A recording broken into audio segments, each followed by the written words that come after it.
जो मुझे fifth match लगता है it would be to crown the new mister money in the bank. जो एक थ्योरी थी या कह लें डिविनेशन थी, वो सही साबित हो गई कि ब्रॉन ब्रेकर जो है वो is now going to step in in the title picture. SummerSlam में इस दफ़ा हमें लग रहा है कि मज़ा आएगा वापस। उधर भी लेके जा सकते हैं कि Paul Heyman betrays Seth Rollins and awards Bron Breakker the briefcase. Assalamu alaikum and a very good evening, ladies and gentlemen, and welcome to yet another exciting edition of your weekly WWE dose WrestleTron. So एक exciting हमारे पास event था, एक exciting हमारे पास week गुजरा, happening raw, happening weekend, और इसको discuss करने के लिए आज हमारे साथ हैं और रेगुलर मशहूद भाई। कैसे साथ खैरियत से? अल्हम्दुलिल्लाह, आप सुनाए कैसे हैं? खैरियत से? लाख लाख करो। कैसा चल रहा है यार? ये काफ़ी इंटरेस्टिंग था वीकेंड, काफ़ी इंटरेस्टिंग इन द सेंस के इस वीकेंड हमने एक वॉर देखी बिटवीन WWE एंड AEW का सबसे साल का बड़ा इवेंट ऑल इन टेक्सास में इस दफ़ा उन्होंने किया था। US में फर्स्ट टाइम किया था, पिछले 2 दफ़ा से वो UK में कर रहे थे। तो वो एक स्टेडियम शो था उनका एंड इट वॉज WWE ने उसके अगेंस्ट काउंटर प्रोग्रामिंग की। अपने 3 पेपर व्यू इस वीकेंड लाइनअप किए हुए थे, जो कि एक WWE NXT का था, Great American Bash, women's only एक था, एवोल्यूशन था, और फिर सैटरडे नाइट मेन इवेंट था। तो AEW का जो इवेंट था वो सैटरडे नाइट ही था, और ये सारे सैटरडे नाइट मेन इवेंट भी उसी था। फिर एवोल्यूशन था और उससे पहले ग्रेट अमेरिकन बैश था। तो पैरेलल प्रोग्रामिंग तो बहुत सारा WWE अपने फुल माइट के साथ जो है वो AEW के मुकाबले में आई हुई थी। और वो फुल माइट भी इस तरह नहीं, उसने अपने ना सारे जो है ना जो अपने प्रोडक्ट रखे वो सेकंड टियर प्रोडक्ट कह ले। उसने ये नहीं कि कोई अपना लेविश सा PLE रखा, उसने NXT का एक रखा, वुमेन्स का, और दूसरी प्रीमियम इवेंट नहीं था। और सैटरडे नाइट मेन इवेंट तो YouTube पे फ्री अवेलेबल था, वो PLE नहीं था, वो टीवी पे वो उनका क्वार्टरली जो होता है NBC के साथ है। तो काफ़ी कुछ देखने को था, काफ़ी एक्साइटिंग था, काफ़ी डेवलपमेंट्स भी जो हुई है अक्रॉस बोथ प्रमोशंस। तो उस तरह मैंने ऑल इन के कुछ क्लिप्स देखे थे, बट मुझे पता नहीं क्यों AEW प्रोडक्ट से ज़्यादा जो है ना वो गोर एलिमेंट और एजी कंटेंट की तरफ मुझे ज़्यादा फोकस नज़र आती है कि वो ब्लड और वो अजीब व गरीब किस्म के मूव्स के फोर्क्स यूज़ कर रहे हैं आप, ये वो पता नहीं किस तरह का वो। हाँ, साथ ये मैं बिल्कुल एग्री करूँगा मेरी के दिस इज नॉट, ये तो स्कूल, ये तो बैकयार्ड, ये तो बैकयार्ड रेसलिंग है। हाँ बिल्कुल, हाँ बिल्कुल। वो जो इंडिपेंडेंट प्रमोशंस जिस तरह होते हैं ना, इंडिपेंडेंट जिसको कहते हैं, इंडीज वाली रेसलिंग है। क्योंकि उसका जो फाउंडर है टोनी खान, उसका भी माइंडसेट वो ECW और वो सब देखते हुए, एक्सट्रीम रेसलिंग देखते हुए ग्रो अप किया, और वो उसी फैंटेसी को रीरन कर रहा है यहाँ पे। एक बिलियनियर वो है, ओनर है कंपनी का, और वो उसी तरह की रेसलिंग, यानी उनका मेन इवेंट था, it was a Texas death match for the world title. तो यार टेक्सास डेथ मैच, इतना हार्डकोर मैच आपने वर्ल्ड टाइटल के लिए रखा, और उसमें आपको पता है इस तरह के और स्पॉट्स वहाँ पे, 1 स्पॉट 2 स्पॉट 3, एक स्टोरी टेलिंग का एलिमेंट मिसिंग है वहाँ पे अनफॉर्चुनेटली। एक नंबर 2 वायबल प्रोडक्ट तो खड़ा हो गया, लेकिन उसके अंदर वो सस्टेनेबिलिटी, वो ग्रोथ या वो नेक्स्ट लेवल आपको नजर नहीं आते मुझे। हाँ एग्जैक्टली, मुझे ये लग रहा है कि AEW will remain Tier 2 promotion. हाँ, जैसा WCW came at the level of WWF और उसको सुपरसीड भी किया थोड़े से टाइम के लिए, क्योंकि उनके पास रेसलर, प्रोडक्ट, प्रोमोस, वो ईच एंड एवरीथिंग वो बहुत सॉलिड एक कमोडिटी बन गई थी। और इसी तरह फिर WWE ने उसको सुपरसीड किया, उसको टेक ओवर किया वगैरह वगैरह, वो सारी स्टोरी हम जानते हैं। लेकिन I don't see AEW coming to that level in a long time. मुझे भी नहीं लगता, और उसको और ज़्यादा ये सफोकेट कर रहा है। जिस तरह WWE ने अपना ID प्रोग्राम, इंडिपेंडेंट जो इंडीज से रेसलर्स को उठाने को डायरेक्ट कॉन्ट्रैक्ट उनको दे रहे हैं, तो उससे जो AEW का जो पाइपलाइन है वो भी और रिस्ट्रिक्ट होगा। अब जिस तरह उन्होंने AAA को एक्वायर कर लिया WWE ने, जापान में वो अपने आप को लुक फॉरवर्ड कर रहा है। WWE का इंटरनल मेमो चला है अपने सुपरस्टार्स को कि आप जैपनीज सीखे, क्या पता वो न्यू जापान के साथ भी पार्टनरशिप कर ले। तो इस तरह जो पाइपलाइन है ना AEW का, वो भी रिस्ट्रिक्ट होना शुरू हो जाएगा फॉर फ्यूचर टैलेंट। एक बड़ी इंटरेस्टिंग चीज़ है, the way WWE is collaborating with other promotions, AEW तो समझे एक forbidden name बन गया है कि जितने सुपरस्टार्स WWE से एक्वायर किए AEW ने, तो वो तो इस तरीके का है कि वो एक राइवल प्रमोशन बन गई है लाइक WCW। लेकिन उसके अगेंस्ट में WWE जिस तरीके से कोलैबोरेट कर रही है, तो यू डोंट फील कि it sounds familiar with the production companies with the feature film making companies जो कि एक दूसरे के साथ कोलैबोरेट कर रही होती हैं. लाइक यूनिवर्सल ने लेजेंडरी के साथ जो है वो कोलैबोरेट किया, या लेजेंडरी पिक्चर ने जो है वो स्काई डांस के साथ कोलैबोरेट किया, या ड्रीम वर्क्स के साथ कोलैबोरेट किया, या वार्नर ब्रदर्स ने किसी के साथ कोलैबोरेशन में जो है वो एक बनाई. तो वो मुझे यही फील आ रही है कि WWE जिस तरीके से कोलैबोरेट कर रही है, तो they are working on globalisation, कि वो अपने जो ब्रांड को, which is already a global brand, तो वो उसको जो है ना वो डिफरेंट एसोसिएशंस के साथ कोलैबोरेट करके, उनके साथ पार्टनरशिप क्रिएट करके, वो और ज़्यादा बड़े प्लेटफॉर्म पे जो है ना वो अपने आप को और अपने टैलेंट को जो है ना वो प्रोजेक्ट कर रही हैं. लाइक अब कुछ मुझे ये फील आ रही है कि अब कुछ अर्से में जो है ना वो मल्टी प्रोमोशन टैलेंट भी जो है ना वो कोई ना कोई चीज़ आ जाएगी. जिस तरह के NJPW का जो है ना वो कोई चैम्पियन आगे यहाँ पे लड़े, या चैम्पियन आगे यहाँ पे शोकेस करे, तो ये एक बहुत बड़ी चीज़ होगी. और आई don't see it very far from happening. अच्छा देखो साथ इसमें थोड़ा सा मैं इसका जो मेन एलिमेंट है ना, मैं AEW को इसका कहता हूँ, क्योंकि AEW ने पार्टनरशिप्स पे, क्योंकि रेसलिंग में ये फॉरबिडन डोर था, एक टर्म हमेशा बड़ा एक मशहूर टर्म है कि जो यूज होता है, तो ये फॉरबिडन डोर जो है ना AEW ने सबसे पहले ओवरकम किया.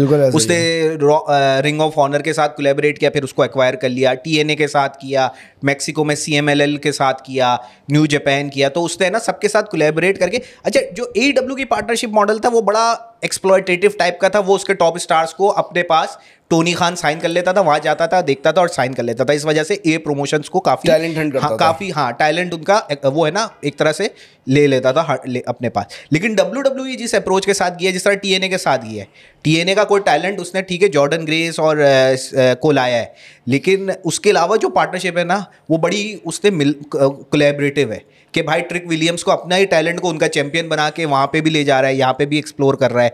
जो हेनरी को वो रेसलमेनिया तक ले गया एज TNA टैलेंट, ठीक है. तो इस तरह अभी AAA के साथ उन्होंने एक पूरा पेपर PLE किया, NXT और AAA का जो PLE था, उसमें बड़े अच्छा टैलेंट डोमिनिक मिस्टीरियो का वर्सेस कराया और भी काफ़ी अच्छा था. तो ये WWE ने उसी को बिल्ड अप ऑन किया कि इंस्टेड ऑफ बीइंग एक्सप्लॉयटेटिव, क्योंकि ये चीज़ WWE 70s और 80s में रीजन्स के साथ कर चुका है, जो रीजनल प्लेयर्स के स्टार्स को उठा के कि भाई हल्क होगन को इधर से उठा लिया, माचो मैन को कहीं और से उठा लिया, ये कर चुका था. तो इसने कहा कि अब वो कोलैबोरेटिव स्ट्रेटजी की ज़रूरत है और उसी को उन्होंने पॉलिश करके उस पे ही बिल्ड किया. WWE सॉ समथिंग जो कि जिसमें वो लैक कर रहे थे और जहाँ पे एक अपॉर्चुनिटी अच्छी थी. एंड और ये चीज़ रिनोन है कि WWE क्योंकि being such a giant of company, तो वो जिस भी कंपनी के साथ चाहे वो कोलैबोरेशन कर सकती है. वन कंपनी जिसको मैं चाहता हूँ कि टैलेंट उसका जो है वो ज़्यादा शोकेस हो इज़ TNA. क्योंकि TNA में एक टाइम था कि वही AEW वाला सिनेरियो था. उन पूरा का पूरा जो रोस्टर था वो ex-WWE था. पूरा roster, the time when Sting was there, Main Event Mafia का जो पूरा स्टेबल था, वो सारा 8 जो ये दोनों जो मेन स्टेबल्स थे जिनकी राइवलरी चल रही थी. तो ये पूरा का पूरा इसमें, और इस वजह से इनका जो लोकल होम ग्रोन टैलेंट था, जैसे AJ स्टाइल समझो, जो ये डिसग्रंटल्ड हो गए, दे लेफ्ट द कंपनी. जब इनके कॉन्ट्रैक्ट्स इनको कम पैसों के मिलने लगे तो they opted for some other Avenue.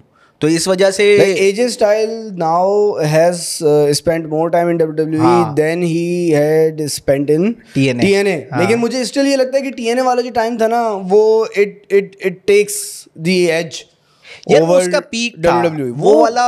वो नाम एस्टेब्लिश हो रहा था AJ Styles का. AJ Styles ने, और नो डाउट Styles और क्रिस्टोफर डैनियल्स ने समोआ जो है वहाँ पे इन्होंने मैचेस जो है ना वो हमें दिए हैं, master class x division championship, और उनके बहुत सारे मैचेस मैंने उनकी अच्छी खासी राइवलरी मैंने फॉलो करी है.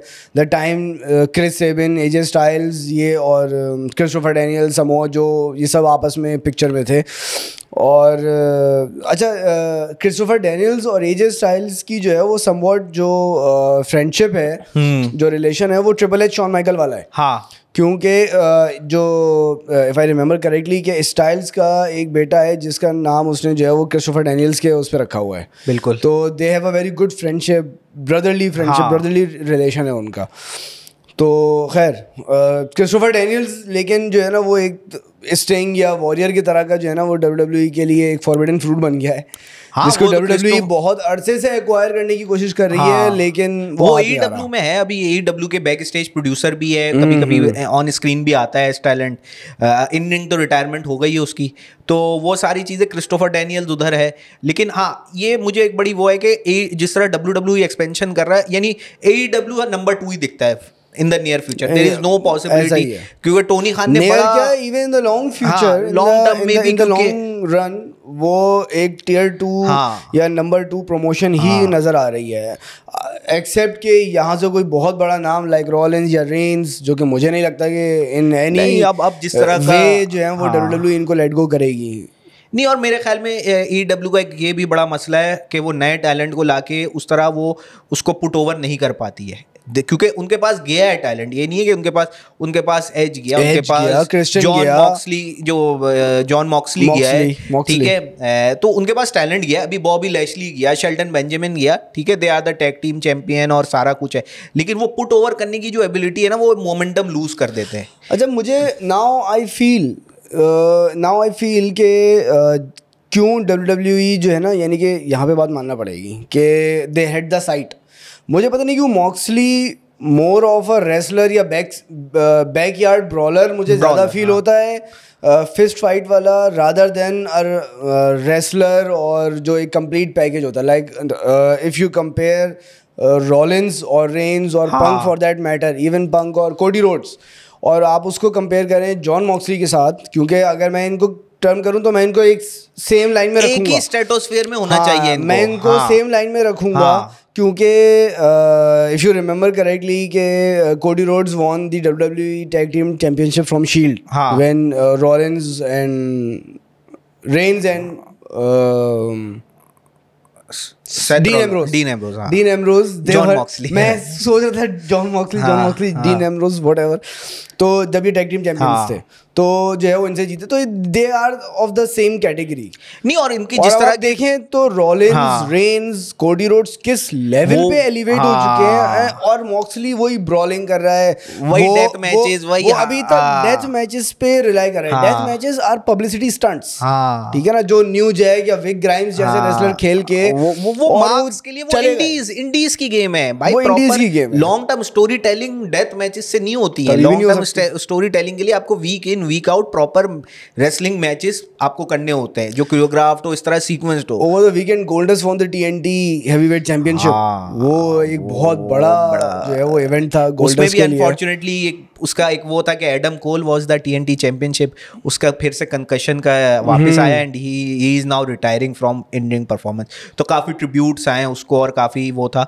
तो Adam Cole was the TNT champion, he was scheduled to fight Kyle Fletcher, लेकिन बड़ा शॉर्ट लिव करियर था, बहुत शॉर्ट लिव करियर था। एडम कोल मुझे वो रेसलर दिखता था जिसके अंदर वो कहते हैं छवि होती है। शॉन माइकल की मुझे अगर छवि नजर आती थी ना, वो मुझे एडम कोल में नजर आती थी कि यार एडम कोल वो चीज उसने, और उसने अपने आप को इसी तरह बिल्ड किया हुआ था। उसने उसी तरह उसकी वही सुपर केक और वो उसका जो एक करिश्मा भी, वही अंडरडॉग वाला भी, अब बहुत लीन और वो हो गया था, लेकिन वो उस तरह का जो था ना, वो शॉन माइकल्स वाली पूरी वाइब थी उसके अंदर, क्योंकि वो NXT से आया था, उससे पहले रिंग ऑफ ऑनर, और काफी एक्सपीरियंस 15-20 साल का करियर रहा है उसका। लेकिन NXT में जिस तरह वो उसने अपने आप को पुट ओवर किया, बहुत अच्छा बिल्ड किया था, बहुत अच्छा बिल्ड किया था कि एक टाइम पे जो है वो उसका जो कॉल था वो ब्रे वाइट और अंडरटेकर और इनके मैचेस में होने लगा था कि maybe Adam Cole was about to be called up to the main roster.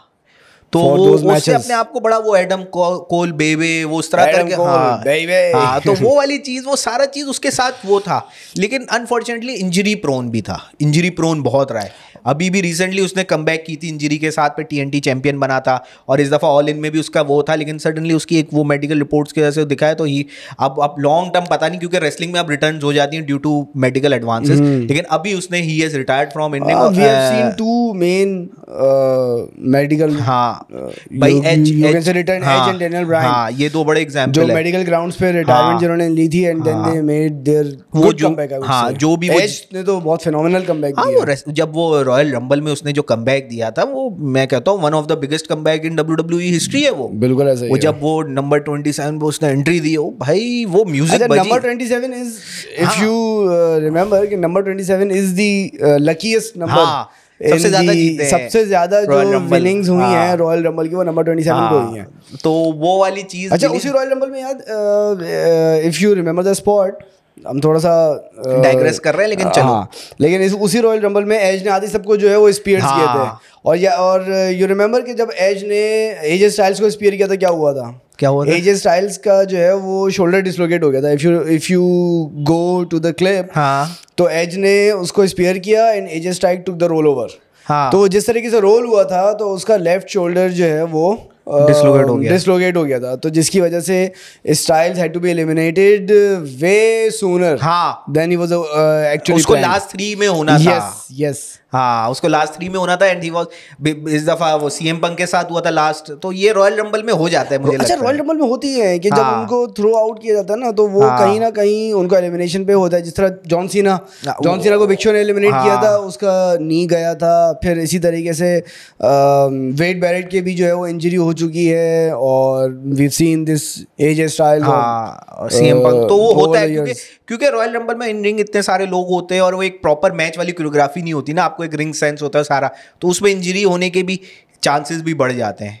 मुझे तो सबसे ज्यादा रॉयल रंबल का याद आता है वो जॉन सीना और बैटिस्टा जो एक वक्त में गिरे थे। वो तो कोई नहीं। उससे ज्यादा हिलेरियस कुछ उसमें अगर आप very closely frame by frame देखो, क्योंकि मैंने देखा है। आप किसको कहते हैं? Batista's feet hit the floor first. यार मैंने भी देखा है। मैं क्यों हुआ था कि अगर आप देखो तो बैटिस्टा ने सीना को पावर बम के लिए उठाया था, और Batista tumbled on the ropes. तो क्या हुआ, जब वो फ्लिप ओवर हुए तो सीना नीचे हुआ, बैटिस्टा ऊपर हो गया था। और सीना के ऊपर से रोल ओवर होता हुआ वो फिर नीचे गिरा। बैटिस्टा पहले नीचे गिरा था। सीना जो है वो बैटिस्टा के ऊपर था, और लेकिन बैटिस्टा के वो उसके सीना के फीट हिट द फ्लोर। लेकिन अगर आप उसको गौर से देखो तो बैटिस्टा के, अगर आप वो फोटो फिनिश वाली अगर बात करें ना, तो Batista hit the ground first. मुझे लगता है जिस तरह फुटबॉल में हैंड ऑफ गॉड है ना मैराडोना का, तो ये रेसलिंग का वो था कि यार कि कौन हुआ एलिमिनेट। और and the third was Edge, the third last was Edge, और वो जा रहा था वापस, जा रहा था, और उसने जो विंस मैकमैन आ रहा था, उस पे जो इनसाइड द रोज पे उसका जो पूरी कमेंट्री बहुत जबरदस्त था। और आके उसके क्वाड्स उड़ जाते हैं, और क्या होता है अंदर बैठते ही दुड़ुम वो बैठा हुआ है। तो वो एक है वो दिस इज समथिंग कि जो आपको लाइव एक्सपीरियंस करने का होता है एरिना के अंदर। One more Royal Rumble that hasn't been talked about much is the infamous one where Chris Benoit won the Royal Rumble. So in my opinion it is one of the greatest, if not the greatest Royal Rumble edition. But again वो बेनवा की tragedy की वजह से वो बिल्कुल history से ही उसको बिल्कुल उन्होंने उसको हटा दिया है। बल्कि उसके बाद उन्होंने रे मिस्टीरियो के विन को भी काफी पुट ओवर किया था, क्योंकि रे मिस्टीरियो की भी एक अंडरडॉग स्टोरी आपने पूरे रॉयल रंबल में हमेशा एक स्टोरी टेलिंग हमेशा से बड़ी अच्छी रही है। तो वो जो रे मिस्टीरियो का रिकॉर्ड जो 1 घंटे से ऊपर रिंग में रहा, और फिर उसने उसको पूरा सर्वाइव किया रॉयल रंबल को स्टार्ट से, और फिर उसके बाद वो फाइनल रेसलमेनिया में गया और जीता। तो वो भी एक जबरदस्त वो स्टोरी थी। रॉयल रंबल और रेसलमेनिया ये पूरी स्टोरी होती है। Royal rumble was actually the event. अब WWE ने ये जो एक ट्रेडिशन था ये खत्म कर दिया। Royal Rumble was the actual event जिसमें रॉ वर्सेस स्मैकडाउन की राइवलरीज क्रिएट होती थी for WrestleMania. If you remember Goldberg and Batista no Goldberg and Brock Lesnar, इनकी राइवलरी जो है वो रॉयल रंबल से स्टार्ट हुई थी, which was culminated at WrestleMania 20। Shawn Michael, Kurt Angle, इनकी राइवलरी जो है वो रॉयल रंबल से स्टार्ट हुई थी। तो इस तरीके से होता था। And WrestleMania used to be the event जहां पे रॉ और स्मैकडाउन के आपस में मैचेस होते थे। लेकिन अब वो चीज़ उन्होंने खत्म कर दिया है, और ब्रांड स्प्लिट का कोई अब फ्री फ्लोटिंग कर दिया उन्होंने कि हर जगह हर सुपरस्टार को हर जगह उन्होंने अब वो प्रॉपर हार्ड स्प्लिट जो होता था रोस्टर का, दैट वाज बेटर। उसमें अगर कोई स्मैकडाउन से आगे जो है वो मार जाता था रॉ में, या रॉ से आगे कोई स्मैकडाउन में चीप शॉट ले जाता था, ही लगता था जैसे आप अपने मोहल्ले से दूसरे मोहल्ले के लड़कों से फटा करते थे ना, वो वाली फील आती थी। लेकिन यार मुझे मैंने कभी फटे नहीं किए तो वो वाली फील आती थी। तो लेकिन उससे ये अब मुझे लगता है कि जिस तरह की स्टोरी टेलिंग जितनी फ्लूइड हो गई है, या जितनी उसमें मेरे ख्याल में ब्रांड स्प्लिट की अब जरूरत है नहीं। अब जरूरत नहीं है, लेकिन उससे होता क्या था कि स्मैकडाउन का एक अपना एस्टेब्लिश एंड डेडिकेटेड रोस्टर था, ठीक है, जिसको अंडरटेकर लीड कर रहा था। अंडरटेकर, JBL, बैटिस्टा, जबरदस्त किस्म का क्राउड था। सेम गोज विद रॉ, वहाँ पे Evolution, John Cena, Chris Jericho, Shawn Michael, और फिर टैग टीम डिवीजन बहुत ज़बरदस्त। तो उसकी वजह से, उस स्प्लिट की, उस रिस्ट्रिक्शन की वजह से मोर टैलेंट वॉज शोकेस्ड। यहाँ पे अभी क्या है कि ब्रांड स्प्लिट है नहीं, तो वही टैलेंट इधर उधर रॉ दोनों, में, वही स्मैकडाउन में, वही प्रोमोस रॉ में कट कर रहा है, वही स्मैकडाउन में कट कर रहा है। तो उसकी वजह से देखो एफिशिएंसी आ गई ना। आपको एक ही आपको एक कॉमन रोस्टर से आपको एफिशिएंसी मिल गई कि आप स्टोरी टेलिंग दोनों, क्योंकि अब एक ही चैनल यानी नेटफ्लिक्स पे दोनों शोज हैं, तो आप चाहते हो वो एक इंटरकनेक्शन रहे ताकि आप पूरा अपना कंटेंट पुश कर सको। क्योंकि पहले डिफरेंट चैनल्स पे होता था, एक यूएसए पे होता था, एक स्पाइक पे होता था, या कोई भी डिफरेंट, तो वो डिफरेंट, हाँ डिफरेंट नेटवर्क्स होते थे। तो आपको इधर से उधर इंटीग्रेशन करना है अब, लेकिन आपको नेटफ्लिक्स पे आपको लेकर चलना जो है ना वो बड़ा इंटरेस्टिंग है। रॉ का जो सेट होता था उसपे कोने में जो है स्पाइक टीवी लिखा हुआ होता था रेड में। तो मैं सोचता था यार स्पाइक डडली, मैंने कहा यार स्पाइक डडली जो है ये उसका चैनल है, ये उसका चैनल है। And I try to sell it to my friend. अबे तो ये पता है वो स्पाइक डडली जो है ना वो ये ओन करता है। अच्छा नहीं यार वो हाँ, तो वो बड़ा एक उस वक्त एक ज़रूरत थी, उस वक्त उनको ज़रूरत नहीं थी कि डिफरेंट दोनों अलग चैनल्स पे थे, उनके दो अलग अलग प्रोडक्ट्स की तरह उसको क्रिएट। अब उन्होंने एक ही जो पूरा एक्सपीरियंस है ना वो सेंट्रलाइज कर दिया कि जो अभी फॉर एग्जांपल अगर हम रिसेंटली अभी रिसेंटली स्टोरी टेलिंग देखें, Naomi was against fighting against Tiffany Stratton और उधर के चैंपियन के लिए स्मैकडाउन की जो वुमेन्स चैंपियन है उसके अगेंस्ट, लेकिन उसका जो कैश इन हुआ है अगर हम देखें वो रॉ पे हो गया क्योंकि उसके पास दोनों कैश इन करने की अपॉर्चुनिटी थी। Okay, let's have a quick review of Saturday night's main event. हाँ, Saturday night main event. Surprisingly, there were more matches. हाँ यार, मेरी यही एक वो शिकायत रही है कि सैटरडे नाइट मेन इवेंट में 2 घंटे के अंदर इतने मैचेस नहीं होने चाहिए, कम मैचेस होने चाहिए। वो मैचेस ज़्यादा कर देते हैं, आपका मैच टाइम कम हो जाता है।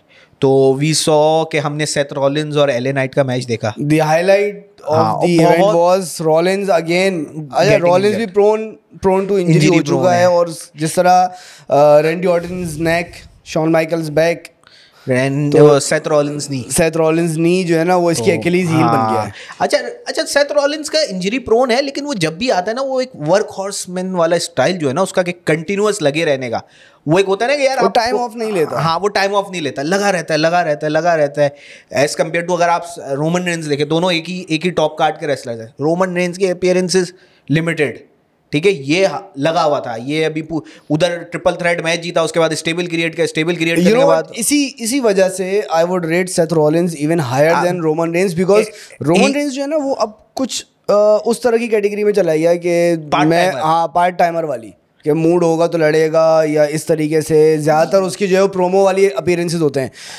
It's actually Seth Rollins who is carrying the company. वो उसकी जो और like Bret Hart used to do from Bret Hart did it from 1992 to 1996. नहीं, और ये सेथ रॉलिंस की ऑन स्क्रीन राइवलरी भी जो रहती है रोमन रेंस से, वो कहता है कि I carry WWE on my back, तुम तो आते हो और वो करते हो। अच्छा, लेकिन मेरा थोड़ा सा इस पर डिफरेंस ओपिनियन ये है कि रोमन रेंस जो है ना लेस इज मोर की फिलॉसफी पे चलाता है वो, कि यार मैं कम आऊंगा जो करूंगा, लेकिन मेरा इम्पैक्ट इतना होगा ना, इम्पैक्टफुल काम करूंगा मैं, लेस इज वैसा ही है। वो smart work versus hard work, वो ये इस तरह की है कि वो स्मार्ट भाई, मैं साथ में मेरे जो है वो उसका नी पॉप हो गया, वो नी बकल्ड हो गया, और it was a good match up to that point. बहुत मजेदार match, it was good match, और एले नाइट ने नो डाउट बहुत अच्छा रेसिप्रोकेट किया। एले नाइट का आपको लग रहा था कि यार अब वो उस लेवल पे जा रहा है, लेकिन unfortunately the match had to be cut short. और वो सेथ रॉलिंस का भी ये नहीं कि मैच को एकदम उन्होंने स्टॉप किया, ही टुक अ बीएफटी फ्रॉम एले नाइट, और वो एक 1-2-3 पिन दिया, they called an audible के वो अनफॉर्चुनेटली, लेकिन बड़ा एक वो अच्छा मैच था। और अब देखते हैं क्या होता है, जो स्टेबल पूरा क्रिएट हुआ है जो सेथ रॉलिंस के अराउंड रहना था, एवोल्यूशन स्टाइल, उसको वो किस तरह उस पे मेरी एक थ्योरी है जो कि मैं अगेन अभी जब हम रॉ डिस्कस करेंगे तो उस पे आएंगे। और again Goldbergs retirement match, finally I hope he stage retired. नहीं, ये बड़ी अच्छा, WWE gave him a proper send off despite the fact कि AEW tried to poach him, AEW approached him, लेकिन he did not went that way, ठीक है, जो reports और जिस तरह मीडिया में बात हुई है। और WWE gave him a proper send off, और जो उन्होंने पूरे नाइट बिल्डअप किया और फिर वो आया। गोल्डबर्ग को अब इस चीज़ का एहसास है कि अब वो what is going to last more, his matches और हिज लेगेसी। हाँ, अगर वो WWE से डिपार्ट करता, एग्जिट करता, शिप्स जंप करता, व्हाटएवर यू कॉल इट, तो गोल्डबर्ग की कभी भी ये वैल्यू नहीं रहती। हाँ, क्योंकि अब वो डिलीवर कर ही नहीं सकता, वो नहीं कर सकता था, वो डिलीवर कर ही नहीं सकता। वो वहां जाता, वो बहुत हुआ, वो एक साल में जो है ना वो खर्च हो गया। हाँ, वो स्क्वॉश मैचेस नहीं कर पाता। अब उसके अंदर उसकी भी भाई, he is a 58 year old veteran, threat to others. हाँ, उसने जब गंथर को जैक हैमर एग्जीक्यूट किया, मैं दुआएं कर रहा था, मैं देख रहा था, मैंने बोला गंथर के लिए ले दुआएं भाई कर रहा ये था। गंथर किया, क्योंकि आखिरी जैक हैमर मुझे याद है कि वो अंडरटेकर का था। और अच्छा, Gunther is a taller wrestler. हाँ, Gunther is a taller wrestler. हाँ, गंथर एक स्टडी ब्रॉड, उसका जो है वो एक स्टैचर है। लेकिन चलो ठीक है, गोल्डबर्ग एग्जीक्यूटेड इट, वो सही से एग्जीक्यूट, स्पेयर भी उसने एग्जीक्यूट, स्पेयर तो चलो एग्जीक्यूट हो जाता है, लेकिन वो मैच बड़ा, और गंथर के चॉप्स वगैरह, और वो बड़े अच्छे उसके इमोजीज भी, उससे वो मीम्स भी निकले, वो चॉप मार रहा है, मुस्कुरा रहा है। तो वो जिस तरह का प्रॉपर मैच होना चाहिए था ना, कि आप लिमिटेशंस को मद्देनजर रखते हुए आपने गोल्डबर्ग के बहुत एक वो था, वो चार्ल्स रॉबिन्सन का बुरा वक्त चल रहा है, जॉन सीना ने उसको सऊदी में टैकल किया, या गोल्डबर्ग ने स्पेयर किया, तो उसकी अपनी हेल्थ इंश्योरेंस पॉलिसी उसको अपडेट करा लेनी चाहिए बेचारे को। तो नहीं, मेरे ख्याल से अपडेट हो गई है, तभी उसके साथ जो हो रहा है ना भाई, वो अच्छा, उसके जो जब वो हल्क हॉगन से भी मैच जीता था WCW में world title, Charles Robinson was the referee there as well now. अच्छा, हाँ, उस मैच में भी वो, हाँ, वहाँ पे इंटरेस्टिंग। और अगेन क्योंकि उस चीज़ को तकरीबन 30 इयर्स डेट बाय डेट हो गए थे, तो उस चीज़ के बाद फिर एक चीज़ जो मुझे बहुत ज़्यादा फील होती है कि WWE ने अपने रेफरीज को जो है वो नहीं रिटेन किया। Earl Hebner Junior, Mike Chioda, Charles Robinson और बहुत सारे रेफरीज जो है वो इनके साथ विद टाइम जो है ना, वो referees obviously in terms of talent के अगर वो आप देखें डिफरेंट टाइप ऑफ आपके भाई इंडियन टैलेंट, मैनेजर्स, कमेंटेटर्स, क्योंकि रेसलर से ज्यादा एक फेमिलियर फेस जो है ना वो रेफरी हो जाता है। क्योंकि एक रेफरी एक रात में मल्टीपल मैचेस रेफरी कर सकता है। रेसलर तो एक मैच के लिए आता है, एक प्रोमो के लिए, एक सेगमेंट के लिए आता है, तो रेफरी की शक्ल ज्यादा वो होती है। लेकिन जो टैलेंट के टेयर में वो सबसे नीचे होता है बेचारा रेफरी, तो इस वजह से वो रेफरी हमें उतना वो नहीं नजर आता है। टैलेंट के टेयर में तो मैं बड़ा एक इंटरेस्टिंग, मैंने एक दफा एक एनालॉजी बनाई थी, यू हैव द चैंपियन, फिर उसके बाद चैंपियन का स्टेबल आ गया, फिर टैग टाइटल्स आ गए, फिर इंडिविजुअल टाइटल्स आ गए, and then we have referee, then we have dead guy, और उस डेड गाय के नीचे होता था फुनाकी। यार उसके साथ भी जो कुछ हुआ है, के साथ क्या नहीं हुआ, अरे उसके साथ जो कुछ किया है ना इन लोगों ने, अब तो वो जैपनीज कमेंटेटर बन गए WWE, लेकिन उसके साथ यार बहुत बुरा किया है फुनाकी। और वो रहा भी, उसने WWE को पैसा मिल रहा था, पैसों के लिए क्या कर सकता है बंदा, वो उस जगह फुनाकी उस चीज की डेफिनेशन है। हाँ, उससे हाँ भाई, वो अंडरटेकर से चोक स्लैम खाना, लास्ट राइड खाना, you remember? हाँ, फुनाकी, नंजियो एंड देन स्पैंकी, पॉल लंडन। अरे भाई ये पूरा एक रेंज था, जैसे जिसे कहते हैं ना एकदम लो कार्ड के, मतलब लीस्ट कार्ड कह लें आप। लेकिन अब देखो कि उस वक्त इसकी भी कितनी बड़ी रेंज थी, कितनी बड़ी रेंज थी, like you could name wrestlers and wrestlers कि ये 500 मैच में से 500 मैच हारेंगे, ये इतनी बड़ी रेंज थी। रॉ में अलग थे, स्मैकडाउन में अलग थे, जो कि सिर्फ पिटने के लिए आते थे। अब जो है ना, अब रोस्टर्स काफ़ी कॉम्पैक्ट हो गए, क्योंकि अब रेसलर्स की ओवरऑल सैलरीज और सारी चीज़ें जो है ना वो बड़े कमर्शलाइज्ड हो गया, तो वो बढ़ गया है। तो इस वजह से उन्होंने रैशनलाइजेशन की तरफ, पहले टैलेंट होता था, पहले एस्पायर करता था कि यार मैं इंडीज़ के बाद है ना WWE, वो तो अभी भी करता है क्योंकि अब इतना अपसाइड है, लेकिन अब वो पूल छोटा हो गया है, तो ये वाली चीज़ है। Let's talk about raw. तो मुझे रॉ में एक बड़ा इंटरेस्टिंग फैक्टर लगा कि like evolution, this Raw was mostly dominated by female talent.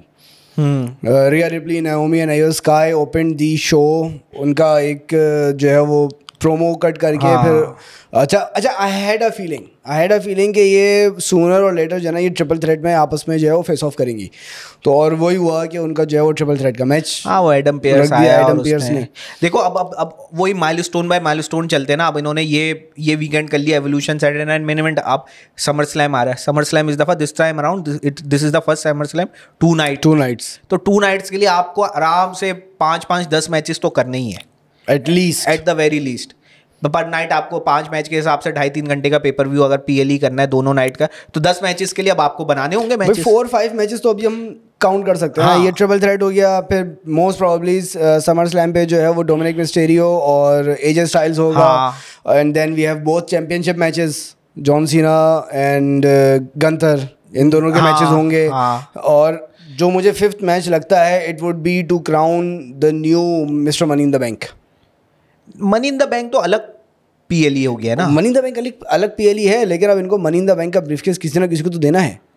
हाँ, like Paul Heyman could not go carrying the briefcase। हाँ, ये बात जबरदस्त की है आपने कि वो और वो इंजरी का एक्सटेंट कितना है कि वो अगले क्योंकि 1 साल की वैलिडिटी है। बिल्कुल ऐसा कि अगर कोई निगल है 2-3 हफ्ते की कहानी है तो वो है, लेकिन ये क्लैरिटी हमारे पास समर स्लैम तक आ जाएगी। आई डोंट थिंक, और मैं हाँ, एक अपडेट में उस पर पढ़ रहा था, तो Seth Rollins could be out for about 3 to 4 months at least. Evolution if not more, he was there at PLE, evolution के PLE में था, ठीक है, और वहां पे वो वॉज इन क्रचेस, क्योंकि वो उसके बाद था, वो संडे के दिन था एवोल्यूशन का, ये सैटरडे नाइट मेन इवेंट में था, तो वो क्रचेस में था। लेट्स सी कि अब वो जो भी सूट की वो मनी इन द बैंक के लिए होता है। इसके अलावा एक मैच हमने ये भी मिस कर दिया है, Jelly Roll Randy Orton versus Logan Paul. यार जेली रोल को वो रैंडी ऑर्टन को ये कहाँ ले गए हैं भाई? वो आर के रोल, पता नहीं क्या उन्होंने वो जेली रोल को भी उन्होंने, रैंडी ऑर्टन जो है ना वो WWE में वो तफरीक है, वो मेंटोरशिप में आ गया है। वो एंजॉय कर तुमसे कुछ नहीं हो रहा, आओ चलो तुम मेरे साथ चलो। हाँ, उसको उधर है ना ड्रू मैकिंटायर दे दिया उधर, लोगन पॉल ड्रू मैकिंटायर। और by the way Logan Paul sorry Drew McIntyre और रैंडी ऑर्टन का मैच जो है वो it was a very short match, लेकिन अच्छा मैच। मुझे वो कहना चाहिए भूख नहीं मिटी। वो बोथ आर यार देखो आउट क्लास। हाँ, ये तो अगर आप 40 मिनट मैच भी करें दोनों इस हाल में भी, एग्जैक्टली आउट क्लास मजा आएगा। और इतना शॉर्ट लिव्ड मैच था, अंडरकुक था। I am glad Randy Orton was put over. हाँ, और अच्छा है, थोड़ा सा टू एंड फ्रो चलता रहना चाहिए। हाँ। अब लेट्स सी कि ड्रू मैकिंटायर के लिए अब नेक्स्ट वो क्या होगा। आई थिंक कि ड्रू मैकिंटायर को जो है पे दे दिया है ना, अभी समर स्लैम पे दोनों को टैग टीम मैच में, क्योंकि एक मार्की मैच आपको सेलिब्रिटी और इन द लॉन्गर रन जो है वो ड्रू मैकिंटायर को ये किसके साथ पिक्चर में पुट इन करेंगे। और यहाँ पे मैं आता हूँ अपनी उस बात पे जो भी हमने होल्ड करी थी अबाउट रॉलिंस इज फैक्शन।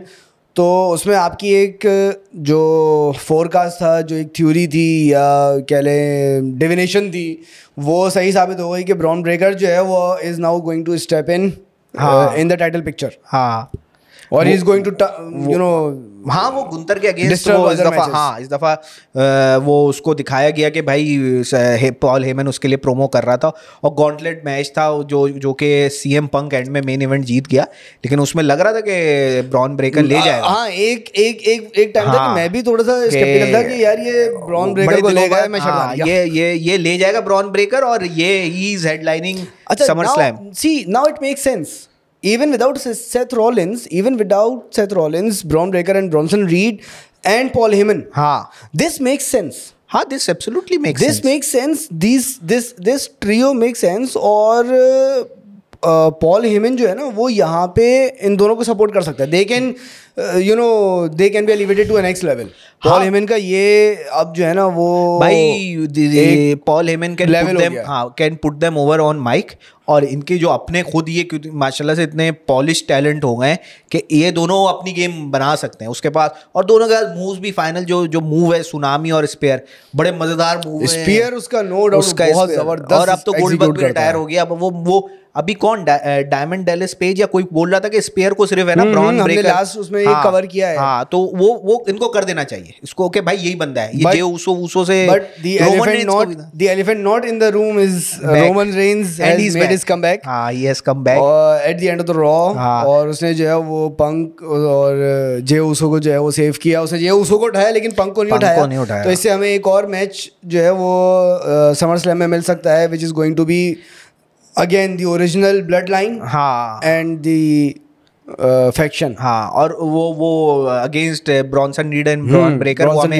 एक और मैच तो काफी हद तक अब हम समर स्लैम का कार्ड बनता हुआ हम शेप होता हुआ देख रहे हैं। तो अच्छा, आई रियली लाइक कि उन्होंने बहुत क्विकली एक यू टर्न और वेरी शार्प टर्न लेके जो है ना वो इन्होंने स्टोरीज को थोड़ा सा फॉर्म कर दिया है। हाँ, कि फॉर अबाउट नेक्स्ट 2-3 वीक्स हम जो है ना वो इस स्टोरी के हम इस स्टोरी पे प्ले अराउंड कर लेंगे और सेथ रॉलिंस को भी आहिस्ता आहिस्ता क्या बैकअप प्लान है उसको भी एग्जीक्यूट कर लेंगे given his extent of injury. तो ये सारी चीज़ें काफ़ी एक रॉ भी सही मुनासिब सी रॉ थी और आगे की सारी तैयारी हो रही है। तो ओवरऑल जो है ना एक आजकल एक वापस वो एक चाम आने लगा है कि समर स्लैम में इस दफ़ा हमें लग रहा है कि मज़ा आएगा वापस। हो सकता है biggest party of the summer जो है वो इस दफ़ा वो एक बड़ा माइलस्टोन है इस दफ़ा कुछ हो सकता है कि अच्छी हो जाए। हाँ बिल्कुल ऐसे ही लगता है। अच्छा मेरी एक थ्योरी पॉल हेमन के रिस्पेक्ट से है कि पॉल हेमन जो है वो हर टॉप कार्ड को बिट्रे कर चुका है, पंक और रेंस। तो आई थिंक पॉल हेमन ये भी कर सकता है, इस एंगल में भी लेके ब्रॉक लेसनर ये उधर भी लेके जा सकते हैं कि Paul Heyman betrays Seth Rollins and awards Bron Breakker the briefcase.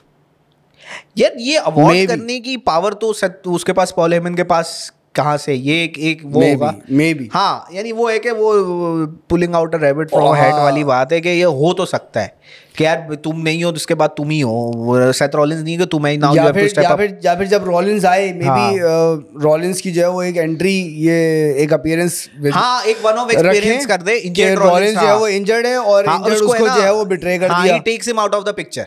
जिस तरह जब शॉन माइकल्स इंजर्ड हुआ था और ट्रिपल एच ने एक बड़ा मशहूर प्रोमो है वो कट किया था और उसने कहा था कि you drop the ball kid, जब शॉन माइकल इंजर्ड हुआ था। तो वो उस तरह का आप कर सकते हो कि आप एक एडिटेड सिनेमेटाइज्ड आप वो करो, कुछ सीक्वेंस करो कि भाई बंद कमरे में उसकी ऐसी वाट लगा दी कि वो बिल्कुल सिनेमैटिक जो है थोड़ा सा करें। करके आप वो टेक ओवर कर सकते हो कि यार ब्रॉन ब्रेकर ने नाउ ही इज उसके पास है। और एक आपके पास आगे एक स्टोरी भी मिल जाएगी जब भी सेथ रॉलिंस आता है, सेथ रॉलिंस ये कैश इन करके चैंपियन हुआ होता है, सेथ रॉलिंस मेन इवेंट में अगेंस्ट अ चैंपियन उसको आप ये कर एक बड़ी अच्छी एक एवेन्यू बन सकता है। तो हम ये देख रहे हैं कि ब्रॉन्सन रीड जो है वो स्टेप इन हो सकता है और ब्रॉन ब्रेकर और ब्रेकर जो है no doubt he can carry himself. He can carry himself. वो यार उसके जेनेटिक्स में मुझे लगता है ये उसके पास जीन्स में ये वाली चीज होती है ना, गॉफ वो अपने जीन्स में लेकर आया है। Scott Steiner's nephew looks more like Scott Steiner than his own son. मतलब अनकैनी रिजेम्बलेंस यार, बहुत जबरदस्त रिजेम्बलेंस बहुत। और वो उसका जो वो top of the rope hurricanrana करता है, वो जो उनका फ्रैंक स्टाइनर यार, वो जब यूं करता है ना दोनों हाथ से, मैं बोलता हूँ भाई वो वहां पे खड़े होके वो मूव मुझे बहुत पसंद है। एक ये मूव और एक एले नाइट का है कि वो भी जाके सुप्लेक्स करता है 1 2 3 तीनों रोप्स पे फौरन जाके चढ़ता है और वो करता है। तो वन ऑफ द जो मूव्स है ना बड़ा एथलेटिक किस्म का मूव है, तो ये मुझे बड़ा अच्छा और मुझे लगता है ही इज द फ्यूचर। और उसको अब वो वही मैंने कहा था कुछ शोज पहले, this is the you know आप कह सकते हैं कि अब जिस तरह न्यू जनरेशन और पीजी एरा में एक ब्रीड आई हमारे पास, रूथलेस एग्रेशन की एक ब्रीड आई जो कि अब वॉश आउट हो रही है। वो अब डिपार्ट हो रही है, अब उसका टाइम पूरा हो गया है। तो अब जिस तरह एले नाइट, ब्रेकर और जो और 2-3 अप एंड कमिंग है, डोमिनिक मिस्टीरियो, जे ऊसो है, ये सब है, जे ऊसो। तो ये जो है ना वो अब नेक्स्ट ब्रीड है जिसको जो आगे फॉर अबाउट 5-10 इयर्स जैसे मैंने पोस्ट रेसलमेनिया मेरी एक वो थी कि यार ब्रॉन ब्रेकर एक साल में होगा टाइटल। बिल्कुल मुझे जो है ना वही आ रही थी। अच्छा जब रोमन रेंस ये पॉल हेमन ये प्रोमो कट कर रहा था कि now he is the big dog, it's his yard, मुझे एकदम मेरा big dog my next big thing. मैंने कहा यार ये सारी की सारी जो 3 चीजें हैं ना, ये पंच लाइंस या ये 3 पंचेस जो है, ये तो एक्चुअली रोमन रेंस के, मैंने बोला नेक्स्ट बिग थिंग तो ब्रॉक लेसनर का था। उसने सारी अच्छा ब्रॉक लेसनर का एक बड़ी जबरदस्त इस वीकेंड पे पोस्ट चली है कि उसकी एक अभी रिसेंटली उसने कमबैक किया था और फ्लैनल शर्ट पहनता था चेक वाली, वो WWE स्टोर पे वापस लाइव हो गई है $49.50 में, 49.5 में। तो वो वो भी एक रूमर्स चल पड़े कि whether there is a possibility कि समर स्लैम में Brock Lesnar makes a comeback. हो सकता है, ठीक है, he can make a comeback और वो ब्रॉन ब्रेकर के अगेंस्ट। देखो ब्रॉक लेसनर अब वो टॉप ऑफ द कार्ड खुद नहीं आएगा, वो एलिवेट करेगा। उसने कोडी रोड को एलिवेट किया, वो एलिवेट करने वाले स्टेटस पे है। वो इस तरह का कुछ गेम बना सकता है जिससे है ना post summer slam survivor series या आगे आपको वर्सेस ब्रॉन ब्रेकर, और ब्रॉन ब्रेकर को पुट ओवर करने के लिए, पुट ओवर करने के लिए ब्रॉक लेसनर से बड़ा नाम और नहीं हो लिमिटेड सकता। एक्शन होगा उसमें, कोई लंबे लंबे मैच नहीं, 5-10 मिनट के एकदम सुप्लेक्सिटी चल रहा है, वो उधर उसको स्पेयर पे स्पेयर दे रहा है, हो सकता है एक high energy match, high flying नहीं होगा लेकिन हाई एनर्जी मैच, और उसको जो है वो नेक्स्ट बीस्ट अगर इनको लेना है तो, और ब्रॉन ब्रेकर को अगर एस्टैब्लिश करना है for about you know next 10-15 years, तो कि ये जो है वो ब्रॉक लेसनर की रिप्लेसमेंट के तौर पे रहे, तो बिल्कुल ये ऐसा कर सकते हैं। वो ब्रॉक लेसनर जिस तरह का है, और मुझे लगता है अभी उसका, क्योंकि ही काफी टाइम हो गया उसको, तो रिंग रस्टीनेस मुझे नहीं लगता आई होगी। ब्रॉक लेसनर के जिस तरह का Brock Lesnar is a natural athlete, वो कितने ही टाइम बाद आएगा ना, ठीक है, थोड़ा सा क्रूड मूव्स होंगी लेकिन रस्टी नहीं होगा। हाँ, उसके मूव्स में एक बात ये है कि वो ठीक है ऑब्वियसली बहुत इंपैक्टफुल और वो होती है, लेकिन सेफ्टी का एलिमेंट होता है, ऑफ कोर्स, ठीक है, उसका मैंने सिर्फ Brock Lesnar is considered other than what happened with Hardcore Holly, Brock Lesnar is considered a safe wrestler. हाँ, वो बड़ा सेफ किस्म का, उसने जॉन सीना को जिस तरह, वो स्क्वाश मैच था जो जॉन सीना के जो उसने कमबैक किया था यूएफसी से, स्क्वाश मैच था यार, उसको 22-23, लेकिन यार वो पता चलता है, आप देखें अगर तो वो सही था, सेफ मैच था, ठीक है, वो ट्रिपल एच का वो दिखा रहे, वो बाजू तोड़ रहा है, वो अपना मूव इस तरह का, लेकिन फिर भी वो सेफ था। अंडरटेकर की स्ट्रीक लेगी, अंडरटेकर उस वक्त जिस तरह का स्टेट था अंडरटेकर का, फ्रेजाइल स्टेट में था बहुत ज्यादा, ठीक है, लेकिन उसको भी उसने कैरी किया, ठीक है, उसमें कंकशन वाला इंपैक्ट आया उस मैच में, लेकिन अंडरटेकर तो बिल्कुल अंडरटेकर हमेशा कहता है इंटरव्यू, मुझे याद ही नहीं उस दिन का, मुझे दोपहर 2 बजे याद है, और उसके बाद अगला दिन याद है, मैंने हॉस्पिटल में आंख खोली, उसके बाद मेरे हॉस्पिटल में आंख खुली, उसके बीच में मुझे याद नहीं है। तो भाई के Vince McMahon was not there for the main event, वो एम्बुलेंस पे चला गया था, एम्बुलेंस पे चला गया था, यस, और Vince McMahon went with Undertaker, हाँ, उसका बेटा की तरह उसने, भाई इससे आप अंडरटेकर को देख सकते हैं कि अंडरटेकर कितना जो है वो उसकी इम्पोर्टेंस, उसका इन्फ्लुएंस और उसकी अहमियत है for this business. And now with him coming into the creatives, अगर वो आ जाता है और वो फुल टाइम रोल में आता है, इट विल, मुझे लगता है एक मेन इवेंट उसका जो फायदा है, ट्रिपल एच का स्ट्रेस लेवल जो है ना, ट्रिपल एच जितना कैरी कर रहा है ना शॉन माइकल, इसलिए देखें ट्रिपल एच ने शॉन माइकल को पूरी डेवलपमेंटल टेरिटरी दे दी, ठीक है, उसने वहां से बोल दिया भाई ये पूरा एरिया तुम देखो। उसने पॉल हेमन को, अच्छा, Paul Heyman has been given the role of you know talent mentoring. हाँ, पॉल हेमन जो है वो ऑफ द ग्राउंड टैलेंट को मेंटोर कर रहा है, उनके प्रोमोस के लिए उनको जो है वो बाकायदा प्रोमोस सिखा रहा है। तो same goes with Undertaker, Undertaker को भी इसीलिए लेकर आ रहा है टू शेयर हिज बॉडी और बिल्ड कैरेक्टर्स। कैरेक्टर रेसलिंग में कैरेक्टर की एक बड़ी इंपॉर्टेंस है, कैरेक्टर जो हम देखते हैं ना, कैरेक्टर। एलए नाइट हमें क्यों पसंद है यार, वो एक कैरेक्टर जबरदस्त है, एक इंस्पायरिंग कैरेक्टर। ये सबसे ज्यादा इंटरेस्टिंग कैरेक्टर कौन सा लगता है रेसलिंग में ओवर द इयर्स? यार ओवर द इयर्स अगर मैं कहूँ ना, मैं थोड़ा सा, ये शायद मार्क वाली बात हो जाती है, जॉन सीना यार, जॉन सीना जितना इंस्पायरिंग कैरेक्टर, ठीक है, एक मंडेन कैरेक्टर है कि ऑलवेज डू गुड वाला, नहीं वो वाला, I am talking about a persona, नहीं, I am talking about a persona, like for example a character that has cultural and you know other influence like Bret Hart. हाँ, Bret Hart is a pop culture icon. हाँ, अगर देखें तो in your opinion other than John Cena, okay, let's talk about other than John Cena. यार other than John Cena मैं कहूँ तो मुझे कैरेक्टर टर्म्स में ट्रिपल एच का जो कैरेक्टर, डिफरेंट कैरेक्टर्स उसने किए है ना, एज जब हमने लेटर ऑफ द करियर देखा, एवोल्यूशन का पार्ट वो बना, और इस तरह फिर जब भी सिंगल्स कंपेटिटर बनता हो, द सेरेब्रल असैसिन और उस तरह के, तो मुझे वो ट्रिपल एच के अंदर वो काफ़ी चीज़ नजर आई कि उसके कैरेक्टर के लेयर्स मुझे बड़े वो लगे। Okay, will get back to this in coming weeks. हाँ, इस पे कि कैरेक्टर, क्योंकि ये एक रेसलिंग का एक बड़ा अहम वो है कि सिर्फ रेसलिंग नहीं है, प्रो रेसलिंग या स्पोर्ट्स एंटरटेनमेंट का कैरेक्टर का एलिमेंट एक बहुत इंपॉर्टेंट है, और कैरेक्टर फ्लॉप होने की वजह से बहुत बड़े बड़े रेसलर्स फ्लॉप हुए हैं। हाँ, ये बड़ा इंपॉर्टेंट है, और कैरेक्टर कामयाब होने की वजह से हल्क हॉगन भी बना है, ठीक है, बिल्कुल, हल्क हॉगन भी बना है कैरेक्टर कामयाब होने की वजह से। तो ये गेम कैरेक्टर की एक जो आपका कैरेक्टर है ना, बहुत इंपॉर्टेंट, जो पर्सोना है उसका एक बहुत इंपॉर्टेंट रोल होता है किसी भी रेसलर के लिए या किसी भी एथलीट को आगे जाने के लिए। बिल्कुल सही है। चलिए, लेट्स सी कमिंग वीक्स में जो है वो जॉन सीना कोडी रोड्स की जो राइवलरी है और जो इनकी स्टोरी लाइन है, उसमें हमें क्या देखने को मिलता है फॉर समर स्लैम। हाँ यार, उसमें मैं ये चाहूँगा कि यार वो रिपीटिशन कहाँ स्टैंड करता है पिक्चर में। हाँ नहीं, सीएम पंक तो he is going against Gunther but at SummerSlam, he is going against Gunther, लेकिन मुझे पता नहीं क्यों फील होता है कि ये मैच अगेन टार्निश हो जाएगा, या maybe they finally have decided to put Punk over.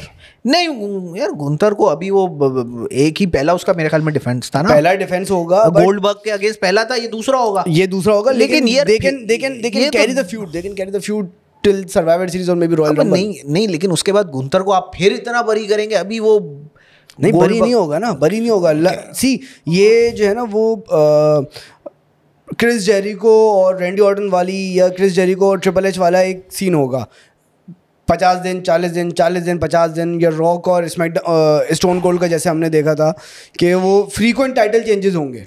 यार देखो मुझे और ये चीज आई थिंक कि WWE ये अगर मिस कर रही है, ये स्ट्रेटेजी अगर लेती है तो वो क्या होगा, इससे वो वर्ल्ड हैवीवेट चैंपियन के शिप के साथ कर सकते हैं वो, इससे ये जो है ना, इससे एक थ्रिल रहेगी, यार ये जीत गया, हाँ, थोड़ी देर से बाद ये जीत गया, may be a third wrestler comes in और जो है वो उसको वो कर देंगे, अब ये जीत गया, तो ये चीज ये play they can play around division में वो कर भी रहे, ईओ स्काई अब नोमी बन गई है, तो उधर वो ये प्ले अराउंड कर रहे हैं, तो वर्ल्ड हेवीवेट चैंपियन में भी इन्होंने जे ऊसो के बाद गुंतर कर दिया, गुंतर के बाद सीएम पंक कर देंगे, तो इसके बाद हो सकता है, I completely agree with that. Let's see coming weeks में जो है वो हमें क्या मिलता है। Do let us know what do you think कि किस तरह की जो है वो स्टोरी लाइन्स हमें देखने को मिलेंगी, और व्हाट कैन WWE cook।